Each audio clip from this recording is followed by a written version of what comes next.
اعوذ باللہ من الشیطان الرجیم، بسم اللہ الرحمن الرحیم۔ ایک بہت ہی افسوسناک خبر آپ لوگوں کے ساتھ شیئر کرنا چاہتے ہیں کہ طارق لبیک یا رسول اللہ کے مرکزی عہدیدار ڈاکٹر پروفیسر محمد شفیق امینی کو جو اس ظالم حکومت نے پہلے 3 امپیوں کے تحت حراست میں لیا تھا، جب اس ڈیٹینشن کو ہم نے چیلنج کیا before the honourable Peshawar high court, تو عدالت نے وہ احکامات معطل کر دیے۔ پھر انہوں نے اس پہ ریویو فائل کیا، ریویو بھی ان کا ختم ہو گیا۔ اس کے بعد آج جب ہم پشاور ہائی کورٹ سے نکل رہے تھے آرڈرز لے کے، تاکہ آج ہمارے جو بہت ہی محترم قائد ہیں ان کی رہائی ہو جائے گی، تو اسی دوران ہمیں پتہ چلا کہ ان کو جیل سے پولیس نے کسٹڈی پہ لے لیا ہے۔ ہم نے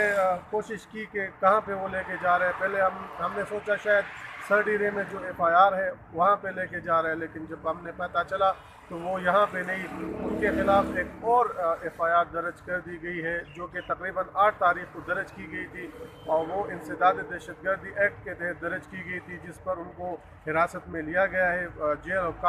جیل سے ان کو حراست میں لیا گیا ہے، اور آج ان کو انسداد دہشت گردی کی خصوصی عدالت میں پیش کیا گیا تھا، جہاں پہ